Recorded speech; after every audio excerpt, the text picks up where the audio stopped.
What is up, y'all? Welcome back to the channel. It's time to review the Texas Red Bulls 2063. You can tell by my voice, it didn't go well. Let's just get into it. 70-92, our first down season. It just couldn't be turned around. Short of, adding a bunch of diamonds perhaps. But I made a handful of moves in hopes of spurring something. And if I had spurred that, I would have had an update out. I definitely need to have consistent days that updates come out though, or else it's kind of giving away that things didn't go well. If I'm like, oh, we're gonna make the playoffs, and then I don't update past a few days of expectation, usually Mondays, you're probably like, oh, did you just quit the entire thing? No, definitely not. I did run into some tech issues this week, but right now those are handled. You can see though, 70-92. You can see we're back at 30-18 already. We'll get into that in a moment. But bronze finally gave us a big challenge. Now let me show you where the team was and how they did last year here. We got last year selected. Catcher was an absolute nightmare. Now I made a handful of changes to hopefully spur the team. It did not work. You see Bob Boone here, new. Harold Reynolds, new. I think it's just those two on offense and then a couple guys on the pitching side. There was a reason for both of these selections. Defense. Right now, one consistent thing throughout this entire series has been poor defense. We've succeeded in spite of that in the previous seasons. And then this year it seemed to come to a head. You see Harold Reynolds has some pretty solid defense. I mean, his error isn't very good, I guess, and his arm is weak, but a weak arm at second base doesn't matter that much.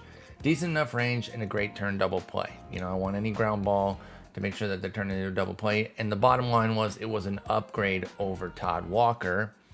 And I found that to be the best upgrade opportunity on the fly. Right, absent going in and making a big sweeping change in an off season, I thought on the fly bringing in Harold Reynolds might help.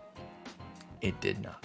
Nothing really did. On the pitching side, made a lot of changes actually. I actually for a while had taken Fernandez and Hermanson out of the rotation because of the shortcomings that they were having. They were, oh my gosh, we'll get into them when we go player by player, but it was brutal.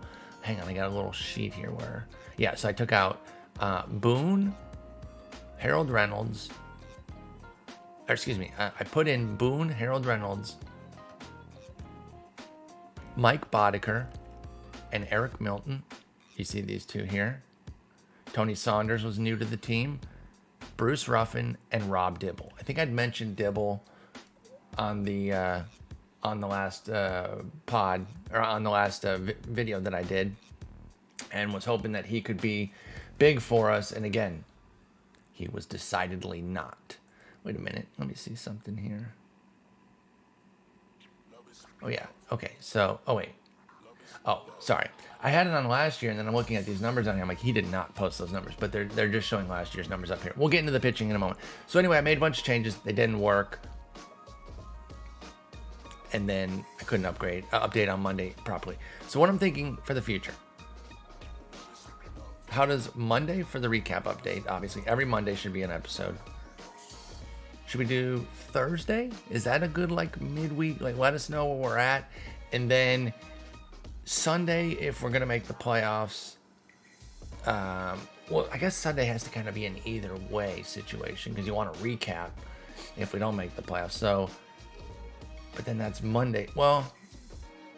No, because Monday kind of recaps it if we don't, but then that gives it away all the time. I'm trying to think of the best plan. I think a Sunday episode, regardless, that whether we make it or not, is the right way to go. Let me know what y'all think. But anyway, I need more consistency. I grant that. I fully understand that because I'm not giving up here. We hit our first moment of trepidation. We're back up again. We're 30-18, so hopefully some of these moves are starting to work. But let's look at some of the stats from last year. Catcher. Just beyond dreadful. Bob Boone did not work in year one. He's better in year two, but only because you couldn't possibly be worse. 39 WRC plus, just horrendous in 191 plate appearances. He's up to a 78 so far this year. Mickey Tettleton's turning it around though. I came into this knowing how well or how poorly Mickey Templeton did last year. I came into this video, which I was going to shoot on Monday, saying he's off the team. I thought I was going to take him off. I will say, and maybe, I'm not saying definitively, but maybe he wrecked my computer to buy himself extra time. Can you say for sure that he didn't? You can't.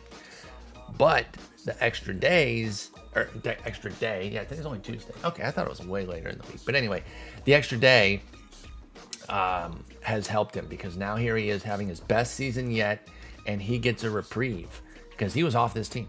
It was done. I was sending him packing for sure. You know what I've noticed? Okay, this is interesting. They made a personal choice. They kicked Phil Clark off the team. I'm just noticing that. You can't do that. Who do you think you are? Who do you think you are? I'm kicking off Ed Sprague for Phil Clark. They kicked Phil Clark off the team. Those absolute jerks. Don't they know who they're dealing with? I love Phil Clark. I think Sprague has fulfilled what he can do. I like Phil Clark as well because he does have catcher capability too. He can play the four corners, so he's backing up all over the place. Yeah, I like this better. Even though it's three catchers on the team, I mean, he's not like primarily a catcher. But you see, even last year, he struggled. He struggled too. And, okay, this is making more sense. I hadn't noticed that he was booted off the team in the changeover of seasons because I was looking at this list when I pulled this up, and I was like, because I have an in and out list, and the guys I kicked off the team for the players I told you, one of them was Tettleton. I was like, I thought I took him off the team last week. And I did for the second half of the season, but they put him back on. Thankfully, they didn't completely mess up the team and just put on a ton of randos. Really, the only difference looks like they brought Tettleton back for Phil Clark. So, not the end of the world. But anyway, that's catcher. First base, Will Clark last year, 88 WRC plus, 23 homers, still over 100 ribbies. You know, this is a great encapsulation of why runs batted in can be so misleading as a stat when you use it as like an automatic talent indicator to say like you had 100 ribbies, you're good. You had 86 ribbies, you're bad.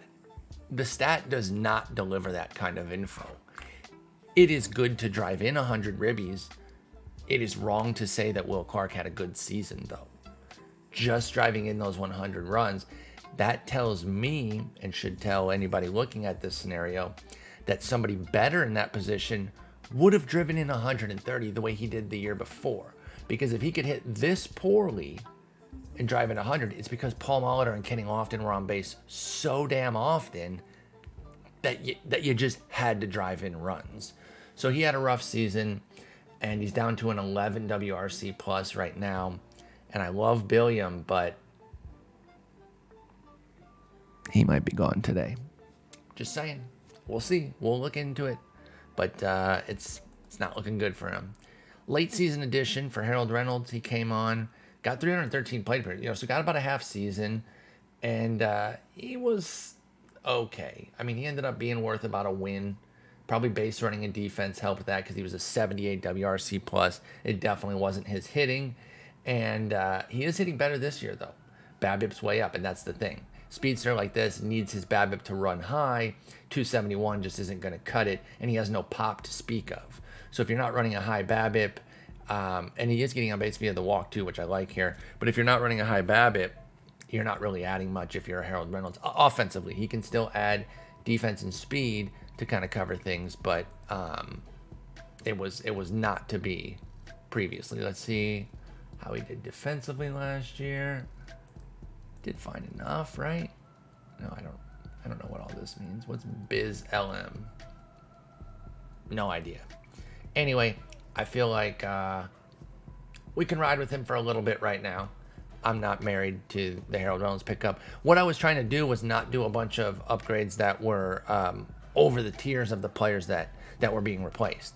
I didn't want to add like a bunch of silvers or golds or even diamonds. I added one diamond. That was our one like upgrade from last season. But I didn't want to like change the team just because we were struggling. Like, oh, now throw out all the rules. So I made some in-season moves that were were like for like, silver for silver, bronze for bronze, etc., etc. Molly, he wasn't the problem. Of course he wasn't. I mean, duh. He was 8 WAR his first season, down to 6 last year, but still very good. And he's trending again to be brilliant. All good in the hood there. Todd Walker, I skipped over him, pardon me. So he started to lose a bit of time, obviously, at second base, but not necessarily overall. He doesn't play a ton against lefties, or didn't play a ton against lefties last year. But as far as his playing time against righties, it was still secured, and he was okay. But his defense wasn't there, and that's why I started putting him at DH more and wanted to get somebody with some better defense. If there'd been somebody better than Harold defensively at second base, I'd have gone for that. That was kind of the best I could find for a quick turnaround. Jeff Blauser remains our shortstop. He was fine last year. He's basically just an average type player, nothing special. I would fine probably overstates it. He was blah. Let's just give it a blah. But he's back this year already. Back up to a 129 WRC plus, 0.8 WAR, 161 plate appearances into the season. Just doing the quick and dirty math on that. If he gets another 559 plate appearances, that's 2.8 WAR, and that's relatively in line with where he's been these 2 years, in 599 and 623 respectively. So for now, Blauser is secure. He's on the team. No complaints. Jose Viscayano was one of the few bright spots. I mean, he was only 131 plate appearances as a bench guy, but he actually did play pretty well last year, but it was in a lost season, so it kind of went overlooked. This is where things broke down, right? The core of this team, in the success that they've had, the immense overall success that they've had, has been just a devastatingly good outfield. Roberto Kelly, Kenny Lofton, Tim Raines, Thomas Howard. It's been those four for a while. Pulled Roberto Kelly out of a pack. We started with the bronze Tim Raines. We upgraded him to the silver. Kenny Lofton was our diamond captain from the jump. Thomas Howard was on the original team. So these four have been here from the jump. And you see here, Lofton still put up a 6 WAR season. But for his numbers, that was actually bad. Which is an insane thing to say, y'all. The MVP candidates from 2021 had 6 WAR. That's where they were. And he drops down to 6, and I'm like, oof, tough season. But it was relative. Now, we're going to get to a point, hopefully, move up in silver, gold, or maybe he's more in the 114 to 120 range, and that's fine. I'm not mad about that. But hitting bronze and immediately having him have his, that's HALVE, cut in half, his WAR total hurt the team. For sure. And I'm not blaming him. I'm just saying it was part of everything going on, that even Lofton was finding some tough times. Molitor dropped down too from 8 to 5.6. So his was a drop as well. But they moved, from iron to bronze. It's to be expected. But compounded with everything else, it really, really stung. We see that Roberto Kelly fell off from a 4.6 to a 1.0. And he's still struggling. So we might be at his peak here. And maybe he's somebody who, we see after this year starts to get pushed into more of a backup role and replaced by like a gold or a diamond. We'll see. Tim Raines, obviously, we're going to continue to follow his upgrade path. So the next time we're ready to upgrade him, we're just going to go to his gold card. I'm going to keep Tim Raines going pretty much for the duration of this series. I really like Tim Raines, and I want to keep using his cards. But yeah, he fell off. Now, he's never been amazing. And I love Tim Raines, so I'm using him because I like him. But he's not been, locked in, don't ever touch him. He's so good. He's been fine. 3 WAR, 2 WAR. But then 0.2 last year. He's down minus 0.3 this year. He's struggling out of the gate here. And it's against righties and lefties, so there's no one side. But I'm looking at a 252 BABIP, and I'm saying you got to let that ride out. You just got to let that ride out. There's nothing to fix right now. Benching him doesn't make any sense. I'm just riding it with Tim Raines. And then our boy Thomas Howard, I mentioned that he's going to move into that fourth outfielder capacity at this point. He was great for us in the earlier leagues, putting up back-to-back 4-win seasons, then a 2, down to a 0.3, and now he's actually at minus 1.3. Holy smokes, because his base running has been rough. I imagine maybe his fielding's been rough too. Or no, it's really just the hitting and the base running. So even if his fielding's good, It does not matter. But again, I'm going to let that play out. He's a fourth outfielder now anyway, and we'll see where he's at. He's not going to get replaced this year, but 2064 might be Thomas Howard's last season, which is a bummer, which is definitely a bummer. So that's last year for the hitting. It didn't go well. Just sorting by WRC plus, you got two guys who were great, Molitor and then Viscayano in a very limited role. Lofton was strong, and then Walker was above average. The 290 somethings are decent, and then you start to get into the poor stuff here. Like 88, I've talked about that before. Like, I would take a high 80s, low 90s from a defensive stud, not from a first baseman. That can never work. So that was really rough.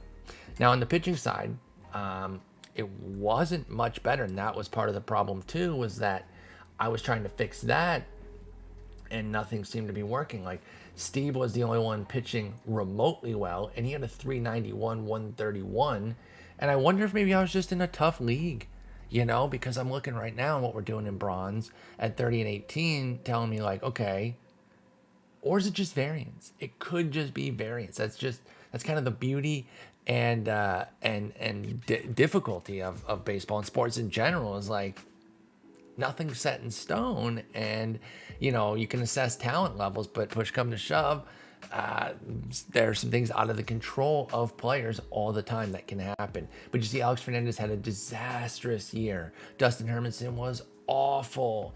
Charles Nagy was awful. Mike Boddicker was meh. So I brought in Boddicker. I'd moved Hermanson and Fernandez to the bullpen for periods of time. Just a small period of time for Fernandez, longer for Hermanson. Milton and Saunders got some starts. Hitchcock, of course, did too. But nothing was working. It's just nothing was working. You see, Hitchcock started most of the year last year. He was bad too. 5.34 ERA, 160 WHIP. Let's see, we had Scott Terry still in his volume role of 91 innings, but 483, 161. Jeff Robinson pitched well. And that's really it. You got a couple of sub-4 ERAs here, but terrible whips, especially Tony Saunders. And then Rob Dibble comes in as a freaking 100 and was a nightmare. I was like, oh, okay. So then this whole year is just scrapped. And that's pretty much how it is. It was a disaster year. Plain and simple. It's all good. We're back. So far. You see here, we've got Steve back on track completely. Fernandez, still pretty mad, but not disastrous. Charles Nagy's been good. Mike Boddicker's having an amazing start, 205 ERA, but the 135 whip has me concerned, definitely. And Hermanson's struggling again. And I wonder if he is somebody we make a move with, not to bring Saunders or Milton back in the rotation, because they're not good. But again, that was me doing a like for like. I didn't want to go get a bunch of golds out of nowhere. I didn't earn those the way we have the upgrade structure. So I was just trying to put in some different silver, see if we could spike something. Nothing worked.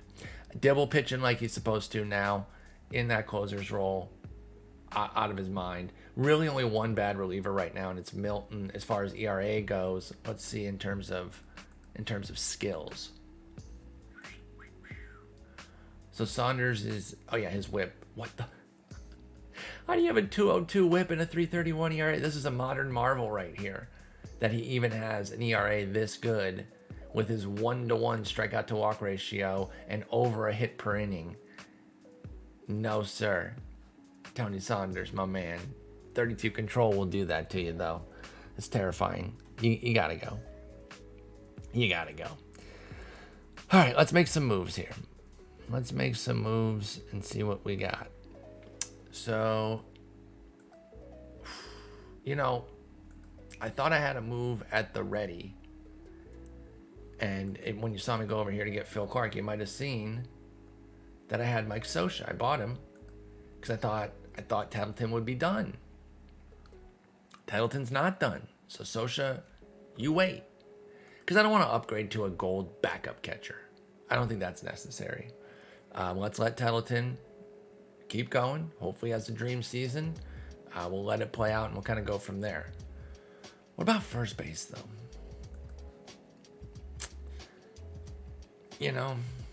It's hard to dump somebody off of off of a 100 ribby season normally. But as I highlighted earlier, this is a fraudulent 100 ribby, or not fraudulent. It just goes back to what I said earlier about how ribbies do not tell you everything you need to know about a player performance and how good it actually was. So let's take a look. Let's see what sort of 1980s first basemen are out here. Got Alvin Davis, got Kent Herbeck. Oh, by the way, we didn't obviously really get much as far as upgrades and everything and all-stars and all that. In fact, let me fill out the sheet because it was rough. It was rough. 2063 it was. Yep. All-star appearances were 3, including not Kenny Lofton. Yeah, we didn't do anything. No 500 record. No 90 wins. Jeez, no playoffs. Not promoted. None of that. Woof. I added 4,000 points. That's what I earned. Okay. Well, thankfully we already had some points. But we have not spent our full allotment at any point. So I think we can get, I tell you what. I don't know. I'm not going to commit to anything yet. Let's just see. I might get Kent Herbeck here. Kent Herbeck is a low dollar option. And while I do love Billiam, I love Will Clark. I think this is a good move here to go with Kent Herbeck at 2 Gs. He's got better plate skills, and I think that makes him the move. Let's get that one in right now here because time's ticking. I know you guys can't see the timer, but there's 3.5 minutes left. Let's get that one in so we can get Kent Herbeck's first game in tonight. So Kent's in. That's a like for like move. Do that. Move him under there. What's Todd Walker doing this year? Nothing. Let's put Kent Herbeck there. There we go. All right. So that's a move. It hurts to let Clark go, but you know, he delivered some good times. Whoops, didn't put him in against lefties. He delivered some good times. It just had to be done.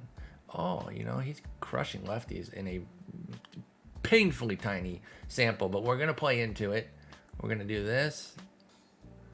Oh, wait, how much does Herbeck play against? Or how well does he play? Actually, that's still pretty good against lefties. Like, that's good enough. We'll keep Tettleton starting. Boone will come in every third game. So then Tettleton will come in every third game against lefties. How about that? Gotta get Viscayano here, backing him up. And then Phil Clark. Actually, no, I want Phil Clark backing him up. Oh, yeah, wait. Do I want Phil Clark backing up Herbeck at first? Lefties. Yeah, he's better against lefties. I'll put him there, but I don't know if he needs to take time. I mean, I want Tettleton playing as much as he can right now.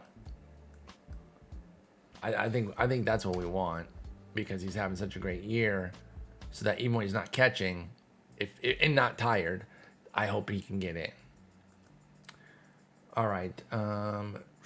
Let's see what else. Is it time for an outfielder? Or do we just go to Reynolds' gold? Maybe we just go to Reynolds' gold. Do I already have that? I don't know. I do. Okay. Yeah, let's do that. Let's upgrade Reynolds because it's not good. It's not good right now. Let's see if we can spark Reynolds up a little bit. I don't know why I said it like that. But let's see if we can get him going as a gold here. You see some other cards I bought. Just got these on stock. Just, you know, for when we make moves. I want to be ready. You know, McCaskill's somebody I like. Sierra. I saw like a cheaper one that I could get, so I stored that. Maddox I talked about. Randolph I almost put in instead of Reynolds. And then this Cal Daniels was on like a big discount relative to what his last 10 was. And I forget exactly what the scenario was, but I was like, oh, we might do outfield. So I scooped that, and I just held on to it. Just held on to it. We'll see. Maybe he's the guy. Maybe he's the guy for Roberto Kelly now. I don't know. I mean, I don't know that I would go in the market and get somebody brand new when I've got that card sitting right there.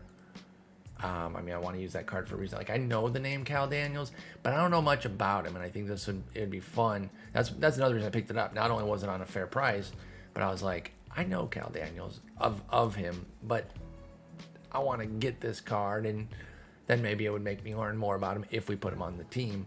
I know he had like a short-lived career. He's one of those guys that a lot of people say like, yeah, he's a big what-if type of guy, like what could have been. He only played 7 years and only reached 140 games. Oh yeah, no, I can totally just looking at his BREF page, I understand why people are excited. 7th overall pick in 1982, put up a 138 OPS plus. He was 38% better than league average in 2,739 plate appearances across those 7 seasons, but never played more than 140 games, only played 130 or more 3 times. So he was always hurt, but he was so good when he played.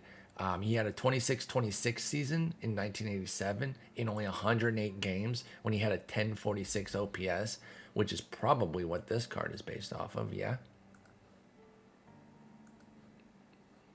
Yep, had to be.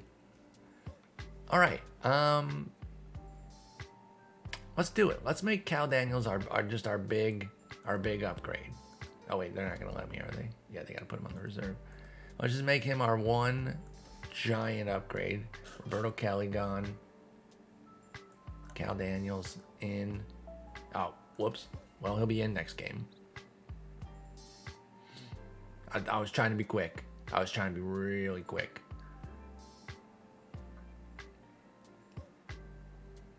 I think we had an off day. So it's all good. Sweet. We had an off day. We've fallen down to 3rd in the division, by the way.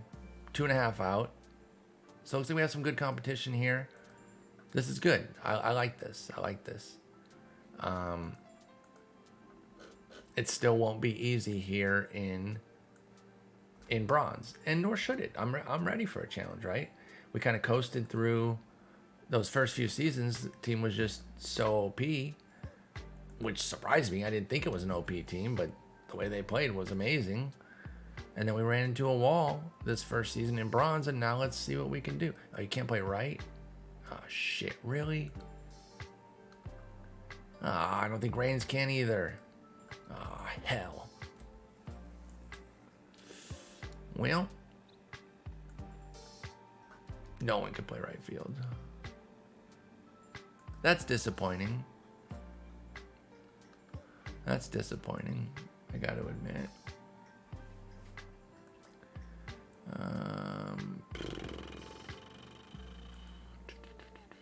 Trying to think.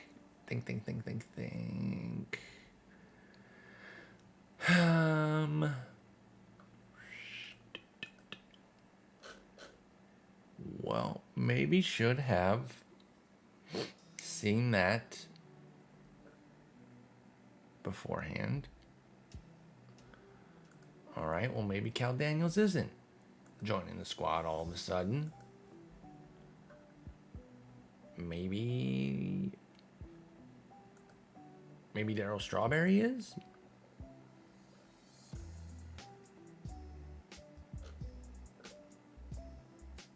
I don't know. Now, you know what? Here's the thing. We had a shit season. I don't deserve a diamond upgrade. What did we do to deserve a diamond upgrade? Absolutely nothing. I only play left field. How come nobody plays right field? Yeah, so you know what? We could take a gold upgrade. We'll take Ruben Sierra. Cal Daniels, you're on our list.